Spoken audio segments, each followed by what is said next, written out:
7:37 here, Big 550 KTRS. Kathy Helbig is on assignment, so we're going to the second in command at the Kathy Helbig group. The part of the group, Tony, Orlando, and Dawn. We got Dawn here. We've got the group here. Reagan Oglesby, real estate agent with Kathy Helbig Group. Good morning, Reagan. Good morning. Thank you guys so much for having me here. Did your parents name you Reagan because they love Ronald Reagan?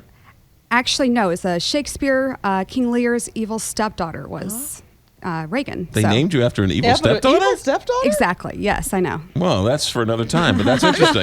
Well, it's a pretty name, though. You mentioned before coming on the air, you've had a chance to work with some of our KTRS listeners. I have, and they are amazing. I don't know. I mean, it says so much about you guys that they trust you guys and will send, you guys send people over our way just by being who you are, and they've been amazing. Good. Really a joy to work with. Glad to hear. Good. Okay, good. We would expect nothing less from the people who listen to the show. Right. Now, you want to talk about that first meeting with a buyer when you first sit down.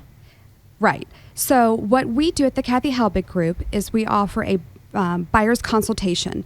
The buyer's consultation is basically a really great time for us to get to know the people we're going to be working with, figure out what their timelines are, and kind of go from there. One of the big things that we do is, whether it's someone buying their very first house or they've bought 10 houses, we still need to sit down and have that initial powwow. We want to know who they're working with for their lender, where they're looking at a price point. One of the worst feelings in the world is that someone thinks that they're going to be able to qualify for a $250,000 house, and turns out it's $200,000. Right. And it's hard to kind of go backwards in the looking process. So we like to head those things off up front. We go through a lot of the paperwork as well.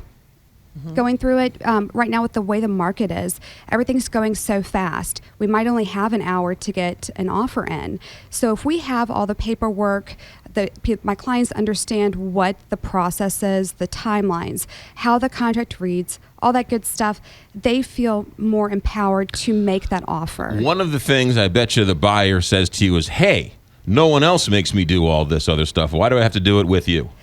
Well, in fairness, they don't have to. But from our experiences, they get a much better experience with us. When we have all our ducks in a row before we go out and look at that very first house, number one, we know we can jump on a property if we see it. They know what they're in for, and we're kind of heading off a lot of obstacles that could come up in the process that does typically make the experience harder. Years ago, you would get a real estate agent and say, hop in the car and just start looking at houses. But with today's world, that's the wrong way to do it. I would say so. Yeah. The internet has definitely changed the market in how buyers look at purchasing a home. They can look online, get a really good idea of what they like. But another thing that we do is we look at what the buyer's lifestyle is. So when we're talking, we're sitting down asking the questions. What do you guys like to do on the weekends? Are you a big cooker? Are you real big into neighborhood activities? That's going to help us help them in their search, so that we're not sending them 200 listings at a time and saying, here, take a look at these. Let me know which ones you want to look at. Right. No, we're going to be able to pinpoint it, get to know their personalities, and have a really good feel for what they're looking for. What if you have a buyer, though, that sends you 25 houses that they want to look at? Do you try to help pinpoint and kind of, bring it down to maybe 10 or? Right. Well, actually, that's a big part of our buyer's consultation. When the first thing I like to do with them is go through their dream list. What are the things they really, really, really want in a perfect world? We look at those properties first. If we're not finding something, because it's very common that somebody will go through through a few properties and go, you know what, I really do want a 2-story, or maybe I'm really feeling this finished basement with a walkout. Then we switch gears. But if they just throw a whole lot of listings at me, I try to pin down and say, okay, let's look at these. But if they look at 25 houses, let's look at them. Not a big deal. And they think they want one, but they end up liking something else. So it changes in the process. That does happen, and we have those conversations with them. I had a client one time that was very determined to get a 3-car garage. He started sending me a couple listings, like, hey, should we look at these?